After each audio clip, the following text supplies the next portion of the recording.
को कैसे मिलाया जाए, उसके लिए हमें एक ब्रिज की जरूरत पड़ती है। तो आज अगर देखा जाए जर्मनी के अंदर जो भी अपॉर्चुनिटीज हैं, या ये बोला जाए यूरोप के अंदर जो अपॉर्चुनिटीज हैं, उसको आइडेंटिफाई कर कर उसको इंडिया लेकर आए, उसको लखनऊ में लेकर आए, उसके ऊपर हम काम कर रहे हैं। और मैं तो वह कह सकता हूँ कि मैं 2021 से ही इस कार्य में लगा हुआ हूँ। हमारे भाई साहब तो 2015 में ही इन्होंने जर्मनी विजिट किया था, और वहाँ पर जो मुद्दे इन्होंने उठाए थे उससे मैं बहुत ही प्रभावित हुआ कि किस तरीके से इन्होंने वही मुद्दे बताए, वही चीज़ बताई जो कि आने वाले कल का फ्यूचर बना।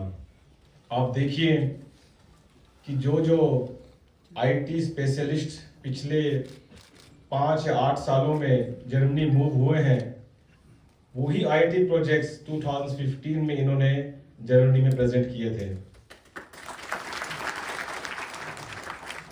मैं आपको कोई सुनी सुनाई बात नहीं बता रहा हूँ, बल्कि ये दे आर फैक्ट्स। आप उनको रिसर्च कर देखना कि आज के दिन जितने आईटी स्किल्ड प्रोफेशनल्स हैं जर्मनी के अंदर, more than 80% are from Indian origin.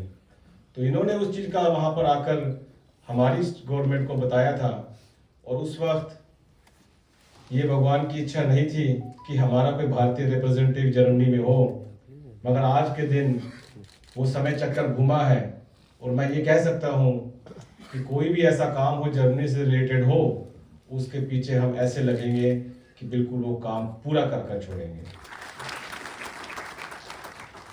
तो इसलिए मैं यहाँ पर देखा जाए तो बहुत एक मित्रता भाव से आया हूँ, जिसमें कि इन्होंने हमें बहुत सम्मान दिया है, और मैं ये चाहता हूँ कि ये चीज़ और आगे जाए, और जो भी हमारे प्रोजेक्ट्स हैं, जो अपॉर्चुनिटीज़ हैं, उनको हम क्रैक करें।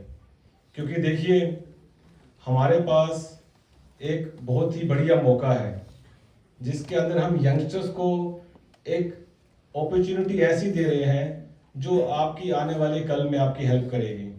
This will change your life in a better way. आप यूके में देख लीजिए, you can see also in US, everywhere they are political representatives from the Indian origin. मगर मुझे उनमें से बहुत कम ऐसे दिखाई देते हैं जो वापस आकर अपने देश, अपने गांव के लिए ये जो मुहिम है एक उजागरित करने की, ये जो मुहिम है एक अपॉर्चुनिटी देने की, उसको अपना उसमें योगदान देते हैं। तो मैंने अपने लिए ये संकल्प लिया था जब मैं वर्ल्ड हिंदू कांग्रेस शिकागो में मुझे आमंत्रित किया गया था as a speaker. I was the only one Indian origin who has represented Germany in the World Hindu Congress।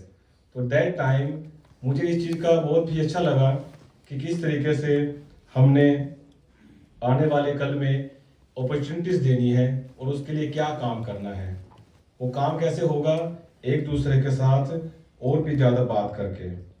तो इसलिए हम चाहते हैं कि ऐसा कोई भी हमारे आने वाले कल में अपॉर्चुनिटी हो जर्मनी के साथ, उसको हम पेपर वर्क में लाकर आगे बढ़ाएं। उसके लिए आज मैं यहाँ आपको आमंत्रित करने भी आया हूँ, और ख़ास तौर पर हम चाहते हैं कि जो हमारा एक कल्चरल इवेंट होता है जर्मनी के अंदर मई में, जो कि पिछले 8 सालों से हम करवा रहे हैं, this one of the largest Indian origin cultural music festival, उसमें हम इन भाई साहब जी को मैं सादर आमंत्रित भी करता हूँ कि वो अपने पूरे ही टीम को लेकर वहाँ आए।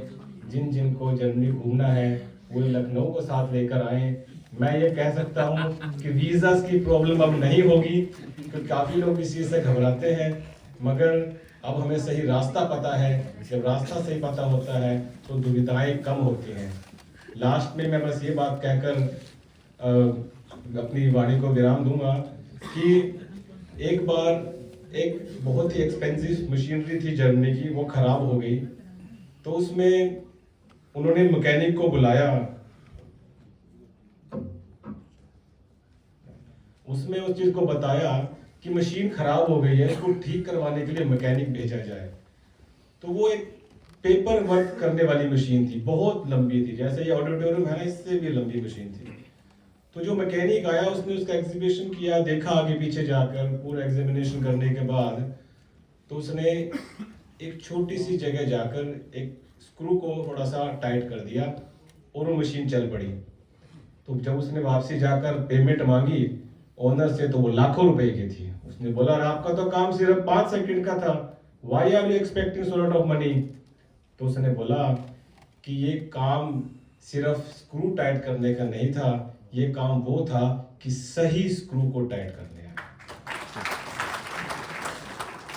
तो मैं ये कहना चाहता हूँ कि हम इंडिया में रहते हुए ये जरूर कहते हैं कि हम बस में सिर्फ पैर रखने की जगह दीजिए, जगह हम खुद बना लेंगे। जगह बनाओ मगर प्रॉपर तरीके से बनाओ।